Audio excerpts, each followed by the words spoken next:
ইমাম হুসাইন রাদিয়াল্লাহু তাআলা আল্লাহর হাবিব কত বড় মাকাম দিয়েছেন দেখেন। হাদিসে পাকের মধ্যে আল্লাহর হাবিব ইরশাদ করছেন, হুসাইনুন মিন্নি ওয়া আনা মিন হুসাইন। হুসাইন আমি নবী থেকে। এই হাদিসটা প্রথম নবী যখন বলে, এই হাদিসের অর্থ তো প্রথমবার এতটুকু বোঝা যায়, হুসাইন আমার থেকে মানে আমার থেকে ফাতেমা থেকে হুসাইন, নবী থেকে হুসাইন। কিন্তু নবী বলতেছেন ওয়া আনা মিন হুসাইন, এবং আমি হুসাইন থেকে। জোরে বলুন সুবহানাল্লাহ। এই হাদিসের ব্যাখ্যা 61 হিজরিতে তার আমাদের পরিজাত টুকরা নবীজির নামাসা ইমাম হুসাইন যখন কারবালার জমিনে শহীদ হলেন, শহীদ হওয়ার মাধ্যমে ইসলামকে পুনরায় জীবন দান করলেন, তখন এই হাদিসের মর্মার্থ পরিপূর্ণ হয়েছে। জোরে বলুন সুবহানাল্লাহ। নবী থেকে হুসাইন ঠিক আছে, কিন্তু হুসাইন থেকে নবী কিভাবে? নবী আগে আগাম সংবাদ দিচ্ছে যে আমার হুসাইন কারবালার জমিনে শহীদ হবে, শহীদ হওয়ার মাধ্যমে আমি নবীর ইসলামকে পুনরায় জীবন দান করবে, আমি নবীর ইসলামকে পুনরুজ্জীবিত করবে, ইসলামকে জীবন ফিরিয়ে দেওয়ার মাধ্যমে হুসাইন থেকে আমি হব। জোরে বলুন সুবহানাল্লাহ। এক শায়ের খুব সুন্দর করে বলতেছে যে হুসাইন মেরা, হুসাইন তেরা, হুসাইন उनका, हुसैन उनका, हुसैन सबका, हुसैन रब का, वो समंदरों का, वो कलंदरों का, वो सूफियों का, वो कलंदरों का।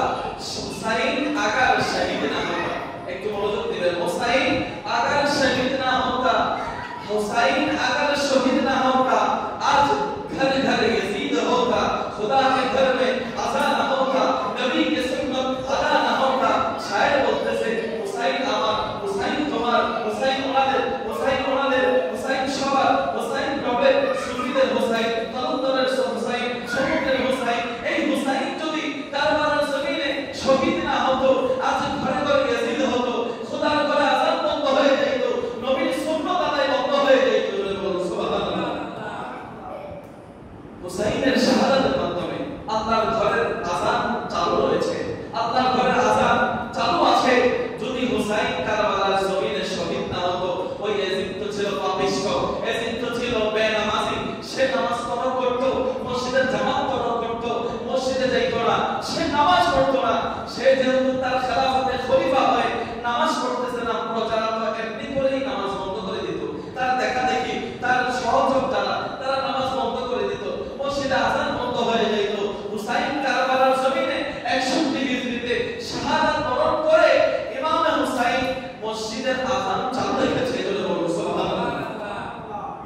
নবীজির সুন্নাত আদায় হতো না, নবীজির সুন্নাত আদায় হতো না, হুসাইনের শাহাদাতের মাধ্যমে নবীজির সুন্নাত জারি হয়েছে।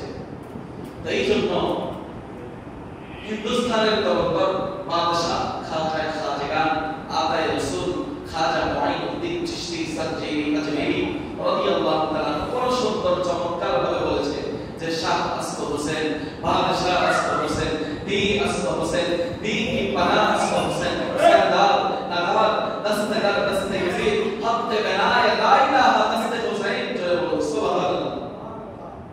इमाम खाजा खाजगान मुঈনুদ্দিন চিশতি, খাজা মুঈনুদ্দিন চিশতি বলতেছেন শাহ আসফ হোসেন, হোসেন তো শাহ, अरे बादशाह আসফ হোসেন, হোসেন তো বাদশাহ, सरदार नवाब दस्तगर दस्ते यजीद। যেই হুসাইন, হুসাইন রাদিয়াল্লাহু তাআলা হাত চেয়েছিলেন ইয়াজিদ, ওই এ হুসাইন নবীজির নাতি, আপনি জাস্ট আমার হাতে হাত দিয়ে বায়াত করেন, আপনাকে রাজা বানিয়ে রাখো, আপনাকে বাদশা বানিয়ে রাখো। ইমাম হুসাইন বললেন, ও বেনামাজি ইয়াজিদ, তুমি বেনামাজি, শরীয়ত তরফকারী, মদপানকারী, নারী নিয়ে নাচানাচি করো, তোমার মতো গোলামদের হাতে যদি আমি নবীর নাতি হয়ে, ইমাম হুসাইন হয়ে তোমার হাতে যদি হাত দেই, নবীজির ইসলাম, নানাজানের ইসলাম কলঙ্কিত হবে, ইসলাম বিলীন হয়ে যাবে। ইমাম হুসাইন ইয়াজিদের হাতে হাত